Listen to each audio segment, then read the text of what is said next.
An entire nation has spent decades concealing a fundamental truth. Now the numbers are catching up. The data once treated as reliable, stable, and predictable is unraveling like a house of cards.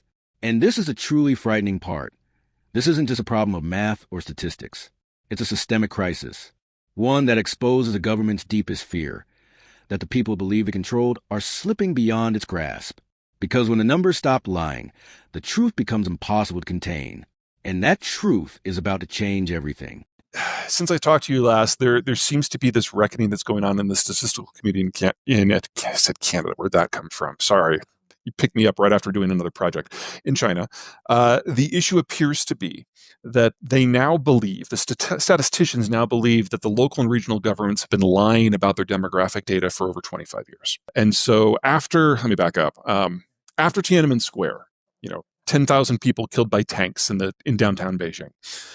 The Chinese Communist Party is like, well, that was no fun whatsoever. Let's try to not ever have to do that again.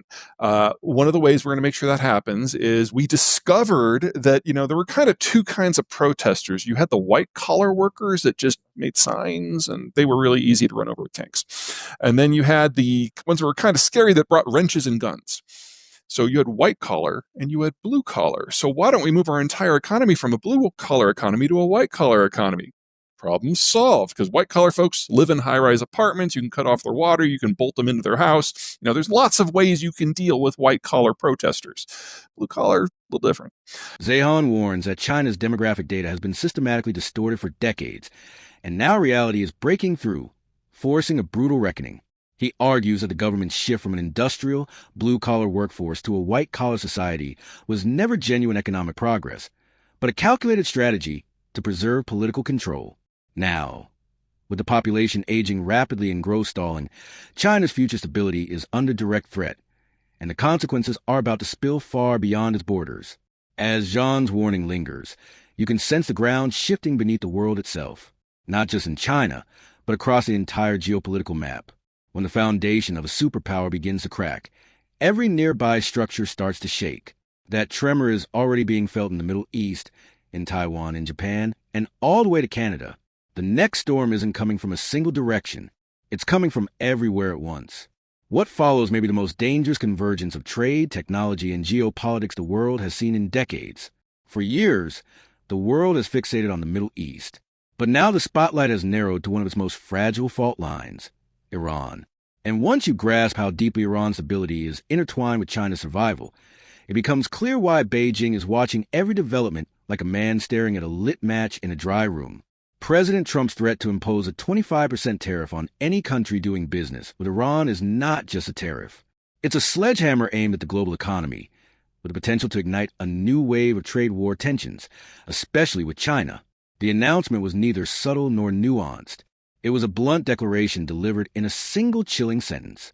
Any country doing business with Iran will face a 25% tariff on all U.S. trade, effective immediately. No clarity, no boundaries, no exemptions. Just a threat so sweeping that governments, investors, and traders were left scrambling to decipher what comes next. And that uncertainty is the weapon. When you don't know what will be punished, you can't plan, hedge, or adapt. That's why China is watching this crisis with wide eyes and racing minds. This threat doesn't just challenge China's economy. It challenges its ability to function as a global superpower. The reason is simple. China is the world's largest buyer of Iranian oil. Despite sanctions, it absorbs nearly 90% of Iran's exports through red-flagged shipments and opaque supply chains designed to evade Western controls. This is no side relationship. It's a lifeline, the energy source that keeps China's vast manufacturing engine running. China is also the world's largest crude refiner, consuming energy on a scale that dwarfs most nations. Roughly 14% of its oil imports come from Iran, a figure many analysts believe is understated due to disguised flows. These aren't marginal volumes. They are the backbone of China's industrial system. And those Iranian barrels aren't just oil, they're discounted oil. The kind that keeps China's private teapot refineries alive, operating on razor-thin margins. These facilities depend on cheap Iranian crude to survive. Without it, they would collapse, taking a significant portion of China's domestic energy infrastructure with them. The dependency doesn't stop there. Iran is also a major supplier of fuel oil and liquefied petroleum gas, accounting for nearly a quarter of China's LPG imports. This feeds China's massive plastics and petrochemical industries. Remove that supply and factories stall, production slows, and economic momentum grinds to a halt. If Iranian exports are disrupted, or if Gulf shipping routes are threatened, Beijing has no quick alternatives. The short-term options are limited. The impact would be immediate and severe. The Middle East has ignited before, but China has never faced a regional crisis that strikes so directly at the core of its economy.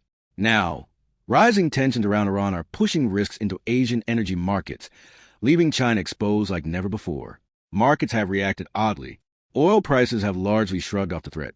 For now, analysts say prices will only spike if the U.S. takes the next step and physically disrupts Iranian shipments, such as seizing tankers. That would be the moment the region truly erupts. Whether Trump follows through remains uncertain. But the threat alone is enough to fracture the fragile truce that had begun to form between Washington and Beijing. Last year, the two sides reached an agreement that eased tariffs, cutting the average U.S. tariff rate on Chinese exports from over 40% to around 30.8%. It also secured U.S. access to Chinese rare earth supplies, a strategic win for Washington. Now all of that is at risk. Iran-linked penalties could unravel the deal entirely and complicate Trump's planned visit to Beijing later this year. What was meant to calm the storm may be torn apart by a single, sudden twist. China's already pushed back. The foreign ministry says it will defend its rights and interests, while the Chinese embassy in Washington has condemned the move as coercive, promising all necessary measures. Beijing argues that trade between third countries and Iran does not constitute a U.S. national security issue, directly challenging the logic behind the tariffs. But this is no longer just an argument. It's a global showdown. Iran is not merely a country. It's a strategic axis linking energy, geopolitics, and global trade. Disrupt it, and shockwaves ripple across the world. That's why this crisis terrifies China. It's not facing a trade dispute. It's facing the possibility that its energy lifeline could be severed. And while the world focuses on Iran, Washington is moving on another front that strikes at the heart of China's global dominance: semiconductors. The Trump administration is nearing a trade deal with Taiwan that would reduce tariffs on Taiwanese goods from 20% to 15%, aligning Taiwan with Japan and South Korea. In exchange, Taiwan Semiconductor Manufacturing Company, the world's leading producer of advanced chips critical to artificial intelligence, would commit to building at least 4 additional fabs in Arizona. That means more chip production on U.S. soil, more advanced technology under American control, deeper reliance on Taiwan and less on China. TSMC already has 6 factories and 2 advanced packaging facilities pledged in Arizona. Total U.S. investment could exceed $165 billion, with individual cutting-edge fabs costing more than $20 billion each. New commitments could push spending toward or beyond $100 billion, stretching well into the 2030s. This isn't just business. It's a strategic realignment of the global supply chain, happening in full view of Beijing. Taiwan's trade office says both sides have reached broad consensus, with a framework agreement potentially announced soon. For Taipei, the deal brings tariff relief at a sensitive political moment. For Trump, it delivers another headline-grabbing investment pledge supporting his argument that tariffs can bring manufacturing home. But for Beijing, which claims Taiwan as its own territory, the move is deeply provocative, especially as Trump's visit to China looms. The pressure doesn't end there. Japan is being pulled into the vortex as China tightens controls on rare earth and dual-use mineral exports. Licenses are harder to obtain, inspections are more intense, and deliveries increasingly sporadic. Shipments are approved mainly when materials are processed in Japan and re-exported to the U.S. or sent to a narrow list of favored firms. Chinese officials frame the restrictions as security measures, citing Japan's rise in defense budget and rhetoric linking Taiwan's security to Japan's own. But the controls extend well beyond defense, hitting private industry and underscoring how aggressively Beijing is willing to weaponize trade. Japan is responding by accelerating efforts to reduce dependence on China, building alternative supply chains with the U.S. and Europe, and investing in rare earth extraction near Marcus Island. Australia has launched a strategic critical minerals reserve. The message is unmistakable. Rare earths are no longer just materials. They are geopolitical leverage. And then there's Canada. China has shown unusual enthusiasm ahead of Prime Minister Mark Carney's visit to Beijing, framing it as an opportunity to reset strained relations and hinting that Ottawa may be reassessing its alignment with Washington. Many Canadian analysts remain skeptical. They point to national security risks, coercive trade practices, and deindustrialization, arguing that a return to normal trade is unrealistic under China's state-driven economic model. As the joke goes, win-win usually means China wins twice. Still, the visit carries leverage. Beijing may see Canada as vulnerable under U.S. pressure, while Ottawa can test how far China is willing to go and what concessions it might offer. The reality is this: China isn't just watching the Iran crisis, it's watching everything. Trade, energy, technology, and geopolitics are no longer moving in separate lanes. They are merging into a single, unstoppable storm, and China is standing at its center. The next phase of global conflict won't be fought with tanks or missiles.